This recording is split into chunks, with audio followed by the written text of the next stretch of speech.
When it comes to my Corvette, there are plenty of things I love about it. Like, I can go on and on about it. Like, it's my dream car. I could talk about that in a whole nother video about how much I love it. Like, nothing outweighs how much I love it, right? But there's also many things that I dislike about it. So for this video, I'm gonna be going over the things that I like about it and the things that I dislike about it. To get the video started, we're gonna go ahead and go over the dislikes, and the first thing I dislike about it is the driver mode selection. I've gotten used to it now. It's not something that like is too hard to get used to. Like, most of everything that I'm gonna have a problem with, I've gotten used to, but the driver mode selection, I'm just not a huge fan of it. Like, I don't like how you have to like sit there and like, it's cool, like, okay, hand placement, have something there, the knob, and you just twist it back and forth, but you have to go all the way left or all the way right. All right, so right here, this is my mode, and for my mode specifically, I keep it right here, the engine sound up, everything else down on tour mode. And I like how you can start it up in this mode every time, because I don't like tour, because I want the engine constantly sounding how it sounds, right? And then between my mode and this, the only thing that I switch is right here. I'll just tap Z, and then now I'm in Z mode, which I absolutely love. It just quickly gets me there. I'll double tap it to get the launch control and whatnot, but turn that back off. I don't like how when we exit Z mode, we go back to touring, which you can see down there with the little lanes. I wish it would just go right back to my mode instead of touring, and then I have to come over here and twist this knob left to get there, and now we're back in my mode. But then I just hate how you have to flip all the way through it. Say if I wanted to go to sport mode, even though I never use sport or track, I'm always in either Z mode or my mode. I just hate how you have to turn the knob. I mean, I've gotten used to it, so I know which one is after the next. I know the order and how to get there quickly, but still, I honestly, with this, I prefer like a button or something. If I'm being honest, like, this is just, I'm just not a huge fan of it, you know? I'd rather them just get rid of this and have it on the screen, even though I wouldn't like it on the screen either. But I don't know, I'm just not a huge fan of this. I prefer it to be some sort of button. Another dislike is gonna be this middle section right here. When I first was looking at the vehicles, I was like, man, that really looks so ugly and hideous. And I was like, it just looks complicated. And when you're looking at images online, I'm like, oh, it's just gonna be super complicated. I'm not gonna be able to figure out what is what on these buttons. It just looks like a whole mess, right? Whereas, because I'm used to having everything up here, easy to select. But then once you get it, it's another one of those things. I did get used to it. It's not as bad. Like, obviously, when my wife drives it, she's sitting there trying to navigate it. And at times, I still have to look over because I haven't fully gotten used to it, because it's just so different compared to all my other vehicles. I know how in the newer models up here, they actually have this, it's different. I forgot exactly how this is laid out, but I know up here they have like a section for the phone charger and whatnot, as opposed to back here. So I like how on the newer models they clean that up. I mean, even though I'm not on my phone when I'm driving it, and I can obviously plug in a USB port, and then, you know, if I'm needing directions, I got it on the screen. So that's a plus right there. I do like that. But with this right here, it is kind of janky to have that there, but I'm assuming obviously you're not going to be on your phone while driving. So, but just having it back there is weird. So I know how in the 2026 models, they now have that up there. That's just another thing I just dislike about it. It's just, it's weird, but at the same time, it's one of those things, once it's like any other vehicle, they're all a little bit different. And once you get used to it, you get used to it. All right, we got to get low for this dislike. So another thing, and it's not even a big one. All these dislikes are not big at all, to be honest. If I'm being honest, like, I love this vehicle. Like, I'm just pointing out a few things that I just don't happen to like. Right here, the wheel spacing, it's not bad, right? It's not really that terrible wheels. I do want to change these, but at the same time, I'm not a fan of the 5-spoke. But for this particular car, I don't know, it kind of goes well with it. I just don't like the spacing right here, but that's not really that bad of a thing. You know, obviously, I have the front lift. If I didn't have the front lift, I'd probably drop it lower, but I want to keep my warranty on my front lift, so I'm not going to move it. And that just tells you right there, it's not that big of a problem to me, because I'm not going to change it. But despite that, the spacing right there, it's a good little gap. You know, they call it with the monster truck little effect. It's not that bad. I actually prefer it at the height it is. I don't really need it lower. The aesthetic of it would look a little bit better if it was lower. I could also, instead of going 19 and 20, I can go 20 and 21. I just don't want to get new tires. If I switch rims, I'd still stick with 1920. Another thing with the wheels is the actual offset of them. I don't like how they're not flush. I wish they came out a little bit more. I can throw some spacers on it.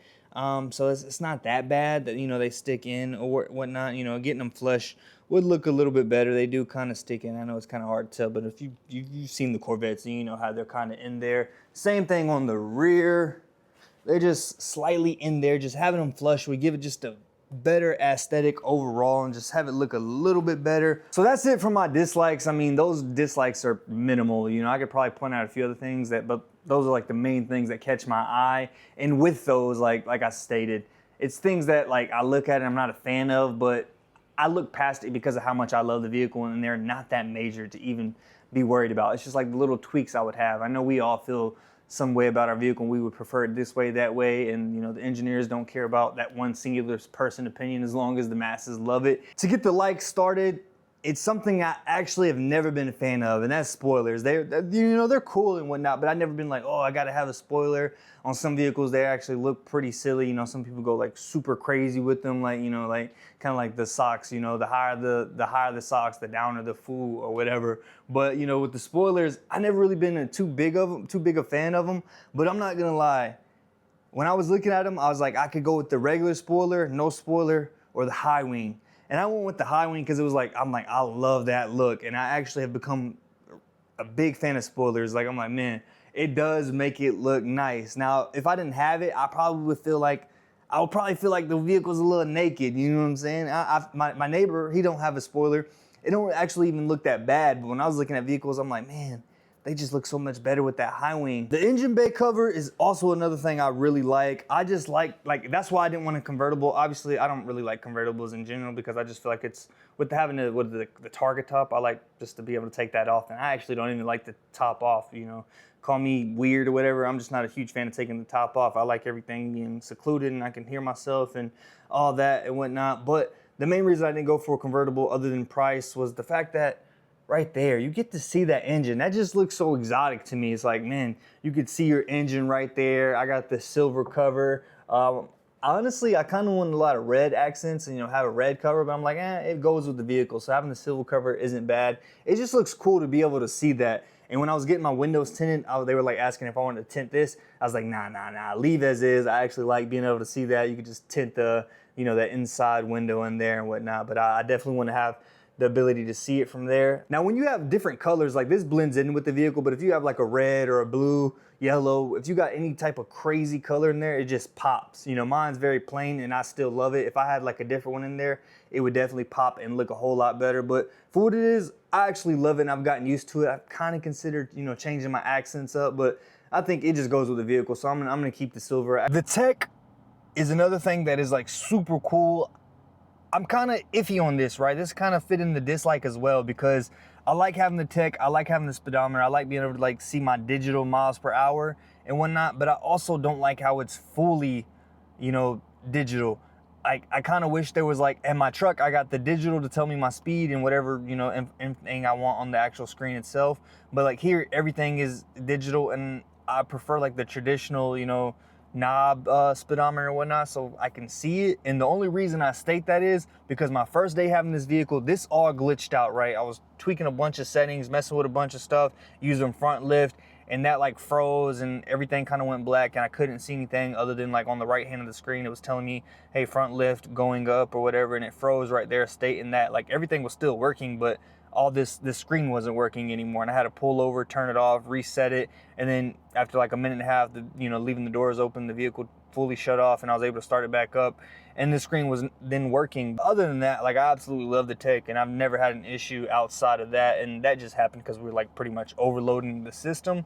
But just being able to see everything, you know, from like seeing the temperatures of my tires, obviously in other vehicles you got PSI, but you know, I can actually see the temperatures of them, the cold right now. When they get the normal warm, you know what I'm saying, I know it's time to hit that Z mode and, you know, give it some oomph to it, you know, and having, being able to see the oil temperature, all that, being able to see, doing your, you know, I've heard a few things about this right here.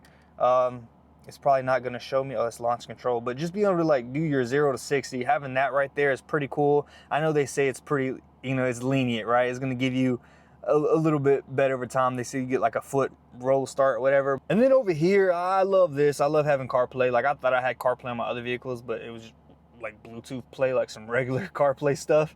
I think maybe the Honda has CarPlay, but nothing like this. It's all pretty nice, even though I only use the Bluetooth for music and whatnot. It's pretty cool. And then just being able to have my GPS up on the screen is fucking perfect. Oh yeah, then having the HUD right there, that's pretty cool. But it did take me some getting used to with all this, like the HUD, and then this right here is very cool. It was something that I wasn't a big fan of at first because like all this tech, I don't know if it just took some getting used to, but I was kind of dizzy on that first day, and it kind of like, you know, some eye strain. Maybe I was just fatigued and dehydrated because I ended up throwing up that first day just due to everything, just a long day out in the sun with getting the vehicle.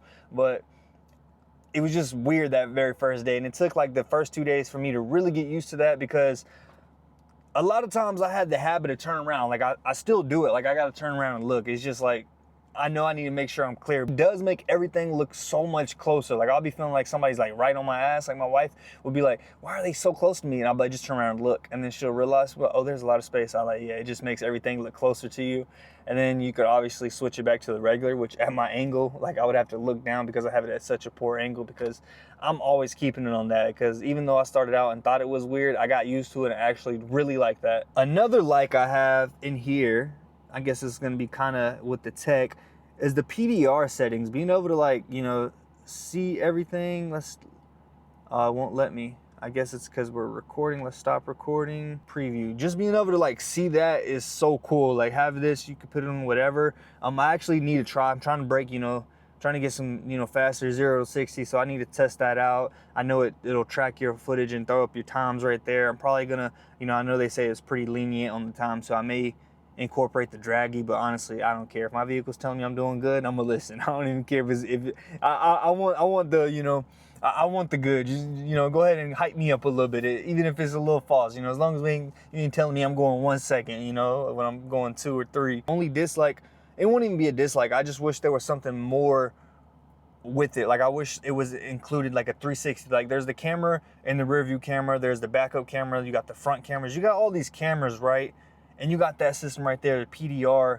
I have a, you know, a camera in here, like an actual dash cam and whatnot, but I would prefer, like, you know how the Teslas, they got that 360 cam. Let's go ahead and do that. Let's just have that, you know, for the price of the vehicle, let's just have that in there for the ability to throw your SD card in. You got 360, you got obviously the performance cam, but then you got 360 coverage for like security reasons and whatnot. I know the vehicle's like all like, it's all electric, so like pretty much it'll drain the battery probably a lot, but like maybe like they'd be able to tweak it to, like, you know, they got dash cams where you could hardwire them, and they got low output. They'll cut off if they're draining the battery too much. But I just wish they had the 360 cam, because why not? Like go ahead and have that included so we can see everything. And then obviously with such a nice vehicle, I mean, we taking care of it. What if somebody were to, you know, do something to the vehicle? Why not have that extra security measure in there if they had it like in a package? Because I don't even think that's a package item, but if they did, it definitely would sell. Like people would definitely include that in there. And going forward, I mean, they probably should do that in the next set of models that they make. That's pretty much gonna be it for the things I like and dislike about it. I mean, for the likes, I can go on and on. I happen to love a lot of things about it, and that'll probably be its own separate videos. No matter what I said about disliking, like all that stuff, it means nothing compared to how much I love this vehicle. It is my dream car,